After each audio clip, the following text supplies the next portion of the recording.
चलेगा। आज हम लोग जो डेरिवेशन कर रहे हैं बेटा किसके लिए पता है? एक द्रव बूंद के लिए। देखो यहाँ पर ये जो बना हुआ है क्या है? द्रव है जो अंदर में आपको दिख रहा है। ये पूरा का पूरा ये क्या है? द्रव बूंद है। जो ऊपर वाला हिस्सा दिख रहा है वो, ठीक है। अब होता क्या है देखो, ये वाला जो द्रव बूंद दिख रहा है इसमें एक प्रेशर लगता है बीच में, ठीक है। अब कोई भी बूंद होता है किस आकार का होता है? गोल होता है कि नहीं होता है? गोल होता है ना, ठीक है। तो यहाँ पर बेटा ये बूंद क्या है? गोल है। तो एक गोल बूंद में रीजन क्या रहता है? गोल बूंद गोल इसलिए रहता है क्योंकि वो क्या होता है, जो बूंद रहता है उसके सेंटर से क्या होता है बेटा, चारों तरफ क्या होता है, फोर्स अप्लाई करता है, ऐसे ऐसे ऐसे चारों तरफ बाहर की, ठीक है। इस वजह से उसका आकार क्या होता है बेटा, गोल होता है, ठीक है। यहाँ पर उसी के लिए व्यंजक है द्रव बूंद के अंदर अतिरिक्त दाब का व्यंजक। तो एक बूंद होता है उसके अंदर जो एक्स्ट्रा दाब होता है ना, उसी के बारे में हम लोग यहाँ पर व्यंजक स्थापित करने वाले हैं। चलो अब यहाँ पर देखना, माना द्रव बूंद की त्रिज्या क्या है? आर, जो कि आपका मेंशन है कि एक बूंद है, त्रिज्या क्या है बेटा? आर, ठीक है। अब इस अंदर वाला, ठीक है, बाहर में ध्यान मत देना, बाहर जब नेक्स्ट सिस्टम आएगा तो बताऊंगा। एक द्रव बूंद है जिसकी त्रिज्या क्या है? आर, तथा उसके अंदर अधिक दाब पी है, जो कि आपको यहाँ पर प्रेशर दिख रहा है, क्या दिख रहा है? ठीक है।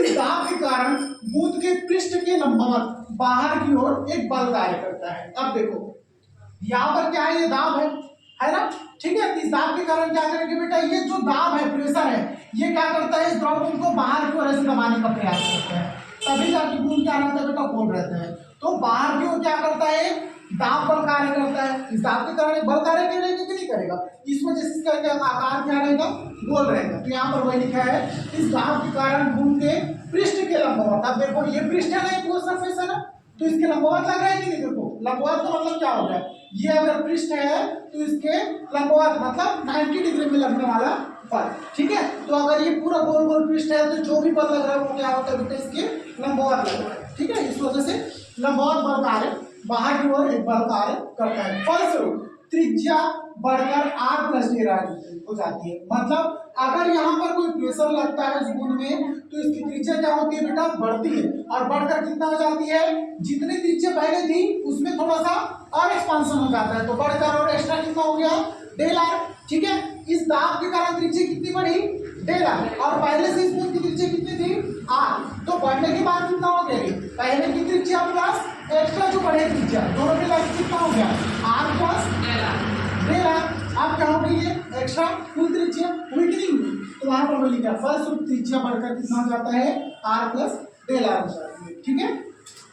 तो यहाँ पर इसका थ्योरी यही है, एक द्रव बूंद है, उसकी त्रिज्या क्या है, r, इसमें एक प्रेशर P लगा हुआ है, उस प्रेशर की वजह से क्या होता है, बाहर की ओर एक बल कार्य करता है, जिसकी वजह से क्या होता है, इस द्रव बूंद की त्रिज्या में एक्सपांशन होता है। त्रिज्या कितनी बढ़ती है बेटा, डेल r बढ़ती है, तो इसकी त्रिज्या बढ़कर टोटल कितना हो जाती है, r प्लस डेल r हो जाती है, जो कि यहाँ पर पूरा थ्योरेटिकल फॉर्म है। अब समझ में आया इतना, ठीक है। नेक्स्ट अब देखो, दाब अधिक के द्वारा किया गया कार्य, ये जो प्रेशर लग रहा है इसी को बोलते हैं बेटा दाब अधिक, ठीक है। दाब अधिक के वर्ड सोच के घबराना मत, मतलब अगर अधिक छुपा दिया जाए तो सिर्फ दाब द्वारा किया गया कार्य, ठीक है। तो देखो अब कोई भी चीज अगर हम लोग यहाँ पर दाब द्वारा किया गया कार्य है तो कार्य किससे का साथ होती है, W से, ठीक है। कार्य से कितना होता है, बल इंटू विस्थापन, बल की दिशा में विस्थापन होता है कि नहीं होता है। अब देखो बल इज इक्वल टू में कितना लिखा हुआ है यहाँ पर, दाब इंटू क्षेत्रफल। अब ख्याल आ रहा होगा बल इज इक्वल टू कितना होता है, F is equal to mass into acceleration, याद आ रहा है, लेकिन भी होता है ना, ठीक है। हाँ, दाब इज इक्वल टू कितना होता है, बल बटे क्षेत्रफल, ठीक है। तो यहाँ पर अपनी जरूरत के हिसाब से फार्मूला लगाना है। कभी कभी बच्चों के साथ ऐसा होता है एग्जाम में माइंड में कुछ और आ जाता है, बल का दूसरा फार्मूला लगाते हैं, डेरिवेशन गलत हो जाता है, ठीक है। तो यहाँ पर दोनों चीजें एक पता होनी चाहिए, ठीक है। बल इज इक्वल टू कितना होता है, दाब इंटू क्षेत्रफल भी होता है, इंटू यहाँ पर विस्थापन, तो मैं क्या लिखा हूँ, दूरी। विस्थापन एक दूरी है कि नहीं है, ठीक है, वही चीज। अब देखो दाब को किससे दर्शाते हैं आप लोग, P से। क्षेत्रफल, क्षेत्रफल क्या है बेटा, गोले का पृष्ठीय क्षेत्रफल कितना होता है, 4 पाई r स्क्वायर, ठीक है। अब ये भी मन में ख्याल आ रहा होगा कि सर यहाँ स्मॉल आ रहे हैं, यहाँ पर कैपिटल r लिखे हो, ठीक है। ये सिर्फ एक फार्मूला है बेटा, यहाँ पर कौन सा r लिया गया है उसके ऊपर इस r का मान निर्भर करता है, ठीक है। तो कोई भी गोला होता है बेटा उसका पृष्ठीय क्षेत्रफल कितना होता है, 4 पाई r स्क्वायर। ये कहाँ से आता है, मैथमेटिक्स का रूल है, ठीक है। गोले का पृष्ठीय क्षेत्रफल कितना होता है, गोले का क्षेत्रफल 4/3 पाई r क्यूब होता है। इसके लिए मतलब इसको निकालना पड़ेगा। बस याद रखो गोले का शिष्ट क्षेत्रफल कितना होता है। तो क्षेत्रफल कितना हो गया 4πr² इनटू दूरी कितनी होगी, ये जो गोला था ये कितना एक्स्ट्रा बड़ा है, डेल आर बड़ा है, तो चलेगी दूरी कितनी होगी डेल आर। ये हो गया आपकी इक्वेशन नंबर 1। ठीक है, हो गया, समझ में आया इतना। यहाँ से इक्वेशन नंबर 1 दे देंगे। नेक्स्ट स्टेप आ जाएगा। अब देखो आर त्रिज्या वाली बूंद का क्षेत्रफल, जब जब ये बूंद था उसकी त्रिज्या क्या थी 8, तब इसका क्षेत्रफल क्या होगा, तो ये गोला है कि नहीं होगा, तो गोला है तो गोले का पृष्ठ क्षेत्रफल कितना था 4πr² इसकी त्रिज्या r। तो हम उसी कंडीशन में लिखा रहे हैं आर त्रिज्या वाले बूंद का क्षेत्रफल कितना हो जाएगा 4πr²। ये गोला भी इतना ही है ना, इसमें एक्सपांशन हुआ है क्या, नहीं हुआ। एक्सपांशन मतलब बढ़ना, अभी बढ़ा है क्या, वो खींचा है क्या, नहीं। तो इतना हो गया। अब देखो r + डेल r त्रिज्या वाले बूंद का क्षेत्रफल कितना हो जाएगा, जब इस बूंद की त्रिज्या में क्या होता है बेटा एक्सपांशन होता है, तब की कंडीशन में कितना हो गया त्रिज्या r + डेल r। अब इस फार्मूले को ऐसे लिख दो 4π वैसे का वैसा लिख दिए, r की जगह में क्या लिखा r + डेल r, इतना ही वृद्धि हुआ है ना। ठीक है, तो यहाँ पर वही लिखने का, पहले r त्रिज्या वाले बूंद का क्षेत्रफल कितना हो गया 4πr² और r + डेल r वाले बूंद का क्षेत्रफल कितना हो गया 4πr + डेल r²। अब देखो अतः बूंद की पृष्ठीय क्षेत्रफल में वृद्धि। अब देखो पहले कितना था क्षेत्रफल इतना, अभी कितना हो गया इतना। ठीक है, तो यहाँ पर क्षेत्रफल में वृद्धि कैसे निकालेंगे, ज्यादा वाले में से कम वाले को घटाएंगे। ठीक है, तो ज्यादा वाला कौन सा है, ये वाला ज्यादा है कि नहीं है। ठीक है, तो ये वाले को पहले रखे बेटा माइनस ये वाला। ठीक है, अब दोनों को घटाओ तो निकल जाएगा। ठीक है, तो चलो यहाँ पे कितना हो जाएगा डेल a = यहाँ पर देखो, यहाँ पर दोनों जगह 4π कॉमन है क्या, यहाँ भी कॉमन है यहाँ भी कॉमन है, 4π बाहर निकाल दो, यहाँ पर कितना निकल जाएगा 4π ब्रैकेट ऑफ। अब इसको ओपन भी कर दें क्या, r + डेल r², इसको ओपन कर दें क्या हो जाएगा a + b का होल स्क्वायर। आता है ना, पता है वो सबको फार्मूला, a + b का होल स्क्वायर क्या होता है बेटा a² + b² कितना हो जाएगा यहाँ पे डेल r का स्क्वायर प्लस 2ab होता है ना 2ab। ठीक है, और क्या है यहाँ पे -r² और बचा लिखा हूँ बेटा। ठीक है, माइनस यहाँ पर देखो -4π तो बाहर कर दीजिए, -r² और बचा है ना, तो -r² और समझ में। हाँ क्या डाउट था प्रार्थना हो गया ठीक। ठीक है, अब चलो यहाँ पर +r² है,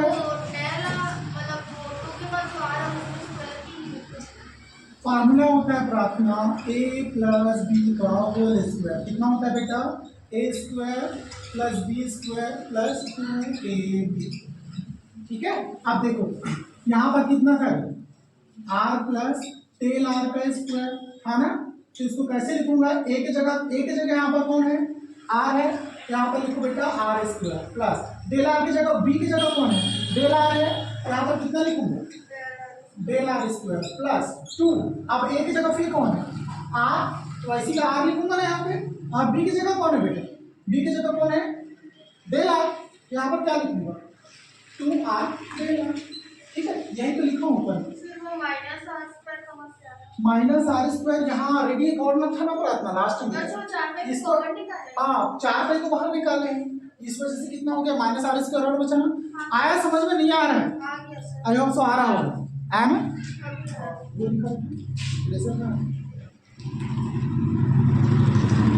ये लिखना पड़ेगा क्या फार्मूला, आई होप सो सब जानते हो। ठीक है, यही होता है स्टेप बाय स्टेप, एक स्टेप भी समझ नहीं आएगा तो डेरिवेशन में दिक्कत करेगा फिर बाद में। चलो ये हो गया डेल। अब 4π को अंदर मल्टीप्लाई कर दो तो कितना हो जाएगा 4π, ये कितना है डेल r का स्क्वायर माइनस अंदर में कितना है माइनस है क्या नहीं प्लस है, तो प्लस अंदर में मल्टीप्लाई करो इसको, 4 2 जा 8 8 हो गया, तो कितना हो गया 8, फिर क्या हो गया बेटा पाई, फिर r, फिर क्या हो गया डेल r। ठीक है, आई होप से इसके आगे नहीं होगा क्या है सॉल्व, तो इसको ऐसे ही रह दो और कुछ होगा नहीं होगा मेरे हिसाब से, और क्या होगा नहीं होगा इसके आगे। हाँ 4 दूनी 8 हो गया प्राप्त। ठीक है, अंदर मल्टीप्लाई किया ना, क्योंकि कितना हो गया 4 दुनिया, नहीं होगा इसके आगे।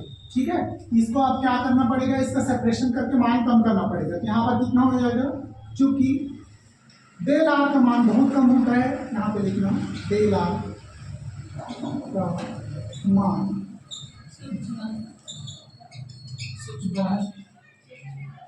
सूक्ष्म कम होता है अतः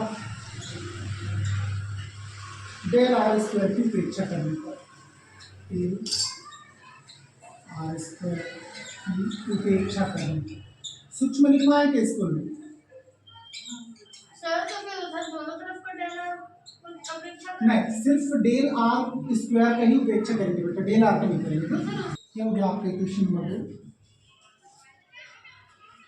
फिर लिखना हम जानते हैं, इसी के ऊपर दूसरा डेरिवेशन है ना, इसमें तो कुछ भी मिटाना नहीं है, मैं जितना मिटाऊंगा उसको स्टेप बाई स्टेप हम जानते हैं। डब्ल्यू इक्वल टू कितना जानते हो आप लोग, पिछले डेरिवेशन देखना, पृष्ठ ऊर्जा पृष्ठ तनाव में संबंध से पता चल जाएगा। डब्ल्यू इक्वल टू कितना होता है, टी डॉट डेल। ठीक है, देखो पृष्ठ ऊर्जा और पृष्ठ तनाव में निकाले हुए रिलेशन होता है। ठीक है, यहाँ पर कैसे होता है तो मैं बता देता हूँ कि क्या है, पृष्ठ तनाव है, पृष्ठ तनाव इक्वल टू कितना होता है बेटा, कार्य अपॉन क्षेत्रफल होता है ना। ठीक है, तो वहीं से होता है। डब्ल्यू इक्वल टू कितना हो गया, अब यहाँ पर लिखना अतः समीकरण 1 व 2 से। ठीक है, अब देखो इसमें ना आप समीकरण 1 और 2 दोनों का मान रख दो। समीकरण 1 में क्या निकाले हो आप लोग, डब्ल्यू का मान निकाले हो ना, इतना निकाले हो, इस मान को यहाँ पर रखोगे। और समीकरण 2 में क्या निकाले हो आप लोग, डेल का मान निकाले हो, दोनों का मान रखो तो यहाँ पर वैल्यू निकल जाएगा। तो डब्ल्यू का मान पहले रखो, डब्ल्यू कितना है बेटा, P into 4 pi r square into कितना है डेल आर। ठीक है, इज इक्वल टू टी को एज इट इज रहने दो, फिर कितना है डेल का मान कितना है यहाँ पे 8 पाई आर डॉट डेल आर। ठीक है, क्योंकि ये बराबर में है तो दोनों तरफ जितना वैल्यू कैंसिल आउट होता है कैंसिल आउट कर दो। ठीक है, जो बचेगा वो आपको फाइनल वैल्यू होगा। कौन कौन से कैंसिल आउट हो रहा है, यहाँ पर देखो डेल आर से डेल आर कट गया, कटेगा। ठीक है, और क्या कटेगा बेटा, यहाँ पर देखो पाई से पाई भी गया। ठीक है, और क्या कटेगा, 4 से 8 कट गया, तो यहाँ पर कितना बचा 2, और क्या कटेगा आर भी एक बार कट जाएगा। ठीक है, यहाँ पर क्या बचा, एक और बचा, और कुछ बचा नहीं बचा। यहाँ पर डायरेक्ट टी इक्वल टू कितना बचा है, यहाँ पे देखो टी बचा, यहाँ पे क्या बचा है, और यहाँ पे 2 बचा है, तो कितना बचा टी 2 टी। ठीक है, तो कितना हो गया 2t अपॉन इधर क्या बचा आर बचा है, आर स्क्वायर एक बचा कटा, तो ये कितना हो गया 2t अपॉन, ये निकल गया प्रेशर का वैल्यू। पी इक्वल टू कितना होता है 2t अपॉन। पी का ही मान क्यों निकाले हैं, यहाँ पर लिखे स्पष्ट हम लोग, द्रव बूंद के अंदर अतिरिक्त दाब का व्यंजक, दाब निकाल रहे हो ना, इस वजह से पी का ही मान, पी क्या है बेटा आपका दाब है कि नहीं है। ठीक है, तो पी इक्वल टू कितना हो गया 2t अपॉन। यही क्या है, द्रव बूंद के अधिक के दाब का व्यंजक है। चलो इसको मान लो, और फिर लिखोगे तो कंडक्ट लगेगा।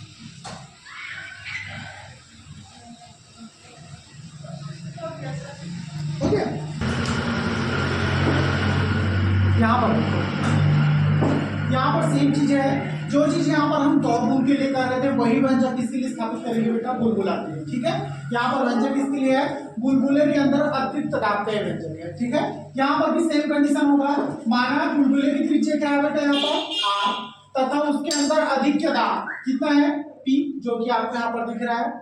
इस दाब के कारण बुलबुले के पृष्ठ के लंबवत बाहर की ओर बल कार्य करता है। अब ये बुलबुला है तो अंदर में क्या लगेगा, प्रेशर लगता है, उसकी वजह से क्या होता है, बाहर की ओर क्या करता है, बल कार्य करता है। सेम कंडीशन द्रव बूंद में देखने को मिलेगा। ठीक है, फलस्वरूप त्रिज्या बढ़कर कितनी हो जाती है बेटा आर प्लस डेल आर हो जाती है। ठीक है, यहाँ सेंटर से प्रेशर लगता है, पहले त्रिज्या आर थी, प्रेशर ज्यादा बढ़ने की वजह से क्या होता है, त्रिज्या आर से बढ़कर कितनी होगी डेल आर, तो टोटल त्रिज्या कितनी हो जाती है आर प्लस डेल आर, जो कि यहाँ पर कंडीशन दिख रहा है। नेक्स्ट, दाब अधिक के द्वारा किया गया कार्य, मतलब जो बुलबुले के अंदर जो दाब लग रहा है उसके द्वारा किया गया काम। किया गया कार्य को आप लोग W से शो करते हो। W इक्वल टू कितना होता है, बल इंटू विस्थापन। ठीक है, बल को आप लोग दाब इंटू क्षेत्रफल लिख सकते हो, विस्थापन को मैं दूरी लिख सकता हूँ। ठीक है, विस्थापन की दूरी है। नेक्स्ट, ग्राफ को P से क्षेत्रफल को कितना हो गया, गोले के पृष्ठ क्षेत्रफल कितना होता है, 4πr²। बुलबुले में क्या है, गोला है कि नहीं है, तो गोले का पृष्ठ क्षेत्रफल यहाँ पर लिख सकता हूँ, बुलबुले का पृष्ठ क्षेत्रफल 4πr² इनटू चली की दूरी कितनी है यहाँ पर, डेल r है, तो यहाँ पर कितना गया, डेल r। ये हो गया question number 1। As it is था, द्रव बुलबुले भी ऐसी। ठीक है, नेक्स्ट यहाँ से कुछ स्टेप कर देगा। अब देखो, अब एक बुलबुला होता है, बुलबुले में देखे होंगे, बुलबुले के अंदर का भाग क्या होता है, खोखला। लेकिन द्रवभूत के अंदर का भाग क्या खोखला होता है क्या, भूत के अंदर का भाग नहीं होता है। तो बुलबुले के अंदर का भाग अगर खोखला होता है तो जो झिल्ली होती है बुलबुले की, उसके अंदर में एक सतह होती है और बाहर में भी एक सतह होती है। लेकिन एक द्रवबूंद में एक ही सतह होगी, कौन सी, खोखला नहीं होता है सर, द्रव में द्रव भरा होता है। ये बुलबुले की बात कर रहा हूँ, बुलबुला खोखला होता है, द्रव खोखला नहीं बता रहा हूँ। द्रवबूंद में क्या होता है, अंदर का भाग नहीं होता है, सिर्फ क्या होता है, ऊपर का होता है। मतलब द्रवबूंद में कितना पृष्ठ होता है, एक। लेकिन बुलबुले में कितने पृष्ठ होंगे, दो, एक अंदर और एक बाहर। तो यहाँ पर वही लिखे हैं, देखो, बुलबुले में 2 स्वतंत्र पृष्ठ होते हैं, अतः बुलबुले में क्षेत्रफल में कितने स्वतंत्र पृष्ठ, 2 स्वतंत्र पृष्ठ। अतः बूंद के पृष्ठीय क्षेत्रफल में वृद्धि। अब यहाँ पर देखो, क्षेत्रफल में वृद्धि को किससे दर्शाते हैं, डेले से। तो कितने पृष्ठ होते हैं, 2। इस वजह से यहाँ पर कितना मल्टीप्लाई करेंगे बेटा, 2 का। बस एक ही चीज याद रखना, द्रवबूंद में एसिडिटी यही डेरिवेशन है, सिर्फ क्षेत्रफल में वृद्धि पे जो स्टेप आया, उसमें बुलबुले के लिए कितना मल्टीप्लाई करोगे आप लोग, 2 का। 2 पृष्ठ है इसलिए 2 का मल्टीप्लाई। फिर वही हो गया, ये वाला कितना था यहाँ पर, कौन सा, बाहर वाले का क्षेत्रफल जो आपको दिख रहा है पूरा कंप्लीट, ये निकाला था यहाँ पर, निकाल के लिखे थे। पहले r त्रिज्या वाले बुलबुले का क्षेत्रफल निकाले, फिर r प्लस डेल r वाले त्रिज्या के बुलबुले का क्षेत्रफल। तो ये किसका है, r प्लस डेल r वाले त्रिज्या का बुलबुले का क्षेत्रफल माइनस r त्रिज्या वाले बुलबुले का क्षेत्रफल, मतलब अंदर का हिस्सा और बाहर का हिस्सा। ठीक है, तो ये कितना हो गया, अंदर और बाहर का। ठीक है, दोनों को माइनस करेंगे, इसलिए यहाँ पर आ जाएगा बेटा, क्योंकि यहाँ पर 2 ऑलरेडी बाहर में है, यहाँ से भी 4π, यहाँ से भी 4π बाहर निकालूंगा, 2 ऑलरेडी बाहर में है, तो 2 के साथ मल्टीप्लाई होकर कितना हो जाएगा, 8π होगा ना। अब अंदर वाले को पूरा क्या कर दो, एक्सपेंड कर दो। अंदर वाले में क्या था, r प्लस डेल r के स्क्वायर था, इसको एक्सपेंड करूंगा तो कितना हो जाएगा, होता है कि नहीं होता है, a² plus b² plus 2ab। ठीक है, माइनस r²। r² से r² क्या हो गया, कैंसिल। आप देखो यहाँ पर 2 × 4π था, क्या हो गया, 8π। 8π को अंदर मल्टीप्लाई कर दो तो कितना हो जाएगा, 8π डेल r का स्क्वायर प्लस इसी 8π को और अंदर मल्टीप्लाई करो, कितना हो जाएगा, 8π × 2π, 8 2 जा 16 हुआ ना, तो 16π r डेल r का स्क्वायर। ठीक है, ये हो गया। अब वहां पर सेम कंडीशन है, r डेल r का मान बहुत कम होता है, अतः डेल r स्क्वायर की उपेक्षा करने पर। अब डेल r स्क्वायर ये वाले पार्ट की उपेक्षा कर दिए तो ये क्या हो गया, खत्म हो गया। बचा कितना, इतना, उसी को हम लोग लिख दिए, तो डेल इक्वल टू कितना हो गया, इतना। ये हो गया आपका समीकरण नंबर 2। अब हम जानते हैं कि W इक्वल टू कितना होता है, T डॉट डेल ए। पृष्ठ तनाव, पृष्ठ ऊर्जा और पृष्ठ तनाव में संबंध भी निकाले हो गया बात। ठीक है, वहीं से है। अतः समीकरण 1 और 2 से, समीकरण 1 कौन सा था आपका, ये था, और समीकरण 2 कौन सा था, ये था। दोनों के मान को रख दो, W का मान कितना निकाले आप लोग, इतना दिख रहा है ना, जो कि यहाँ पर रखे। और यहाँ पर T का मान एसिटिस, T को नहीं मान नहीं है तो रख दो। और यहाँ पर कितना निकाले थे आप लोग, डेल ए का मान ये दिख रहा है। सभी के मान को रखोगे, इक्वलाइज करके कट करोगे तो P का मान कितना आ जाएगा, 40/r। ठीक है, जो जो कटता है काट दो, डेल r यहाँ से कट जाएगा, r भी एक बार कैंसिल आउट होगा, पाई भी एक बार कैंसिल आउट होगा। 4 से 16 को कट करोगे तो कितना हो जाएगा, 4 चौके 16। यहाँ पर कितना बच गया, 4 बचा, बचा कि नहीं बचा, ठीक है। और कितना बचा, 4 के साथ t भी बचा, तो यहाँ पर कितना बचा बेटा, 40। और कुछ बचेगा, पूरा कट गया, ये भी कटा है ना, इधर का आगे बचा है, t बचा है और एक r बचा हुआ है, बचा है ना, 2 r था, एक r से एक r कटा, एक r बचा है, तो r और t बचा था, तो p बस के यहाँ लिखो बेटा, और r को इधर से हटा के क्या कर दो, इधर मल्टीप्लाई में था, इधर ले जाके डिवाइड में, तो कितना हो गया, 40/r। यही आपके बुलबुले के अधिक के दाब करने चाहिए। ठीक है, ऐसे जहाँ तो कोई अंतर नहीं है। अगर ये बना लिए तो ये बना लोगे, सिर्फ एक ही अंतर है यहाँ तक का। कौन सा अंतर है? जब डेरे निकालोगे ना ये दो बस अंतर है, यही से ठीक है, कोई अंतर नहीं, एकदम इजी पीसी। और दोनों के दोनों इंपॉर्टेंट है, या तो द्रवबंध के लिए आएगा या फिर बुलबुला के लिए। या फिर ब्रेक के लिए आएगा। सर इसका देखो ना, देखूंगा बोले थे।